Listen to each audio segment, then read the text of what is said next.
Have you heard about Sudan? I want to talk about Sudan. Right now, the world needs to shout about Sudan. My friends there are being killed, and none of them are armed. The people need support, and more, the people need it fast. We might not be directly from Sudan, but we are Sudanese. If their voice is muted, then the noise will come from you and me. Our loyalty is not from any country, it's to human beings, but I'll wave the blue, yellow, green until the truth is seen. Recently, we've seen Sudan on television stations, and in the UK, there's been impressive demonstrations. Now the British public wants to know the situation, and my friends there have asked me to share an explanation. For the past 30 years now, Sudan has suffered violence under a man named Omar al-Bashir. Bashir was the clear definition of a tyrant who only held power using firearms and fear. In the early 2000s, he oversaw war crimes. Most of you have heard about the war in Darfur. That's West Sudan, but it wasn't really war. It's not a war when only one side are using armed force. What it was is genocide. That's what happened. More blood and murder than the people could have fathomed. The death count was said to be around 500,000 civilians who were raped and murdered by his militants, a group called the Janjaweed. Let me paint the picture just to try and make this clearer. The Janjaweed were hired by Bashir as his militia. The militiamen were led by a man they call Hemeti, and Hemeti took his orders from Bashir himself directly. And those orders were genocide. Now, 15 years later, and Bashir was still not backing up. Plus, food and fuel subsidies received a massive cut. The people tried to rise before, but this time they had enough. They organised peacefully. We saw the masses gather up. They faced violence, but responded with peace. They didn't fight with weapons. They organised a sit-in. More than 1 million people just sat in the streets. Men, children, elders, women. Eventually, after months, they overthrew Bashir. Their opportunity for a new life was here. Bashir was arrested by the army on his downfall, who formed the Transitional Military Council. The TMC for short, provides a temporary governance until the people organise themselves to form a government.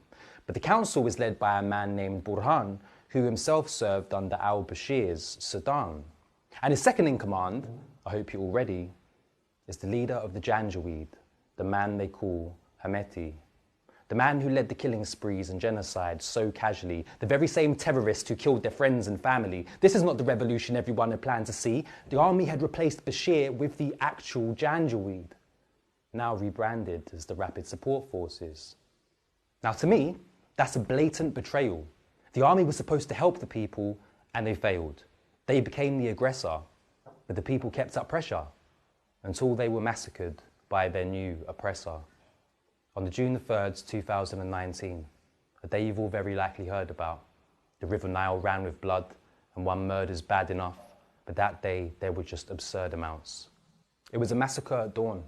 They were attacked while they were sleeping. 500 dead at least because they asked for freedom. Children killed, women bleeding, beatings, rape, murder, screaming. Dead bodies everywhere, more than you can count. Dumped in the river, still being pulled out. Most of the bodies still haven't been found, and I know because I've spoken to people on the ground. The military council don't want a transition. They don't want civilians in government positions. They want to keep the power that they took without permission and murder any person who shows them opposition. Just like Bashir. Now, some of the people listening might be thinking, why should I care about Sudan? I live in Britain. I'm not exactly out there killing with the troops. But actually, you couldn't be further from the truth. I mean, ever wonder how the TMC and Janjaweed can buy their guns? Well, here's a hint. It's because we all supply the funds. The EU, UK, UAE and Saudi. I'll break it down simply if you quickly just allow me. The EU has paid no less than 400 million directly to Sudan and the Janjaweed militants, all because Europe is so anti-immigrant it pays these terrorists for murder and imprisonment.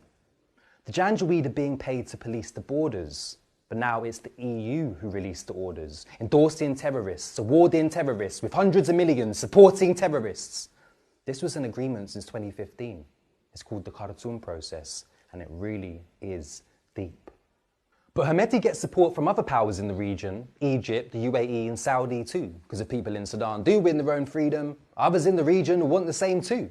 But Saudi in particular has another reason for feeding the Janjaweed so many weapons. Saudi continue to fund Hemeti's men because it's them who they send to fight for Saudi out in Yemen. Everything seems to be about vested interests, political power, money, greed. And as we've seen, big powers don't share the people's interests because the Sudanese people's interests is peace. But for as long as there is no peace, None of us will know sleep. We will sow their seeds of hope. They will grow so deep. There's too many laid to rest. Freedom is a great revenge. We will not betray the dead. Just ask Loki. And so I'll end with a message to Hamedi. You can't speak of peace when there's blood on your machete. You can cut the internet with what you want to telly. Let me tell you, people around the world know your face already. Sudan will have its freedom. The people are too many. From London to Khartoum, you best believe we're ready. You are not the best of us. You cannot suppress our love. When you're put in jail, we'll use your bullets as confetti. Because we might not be directly from Sudan, but we are Sudanese. If their voice is muted, then the noise will come from you and me. Our loyalty is not to any country, it's to human beings. But I'll wave the blue, yellow, green until Sudan is free. Haskud Bas, freedom and peace in Sudan.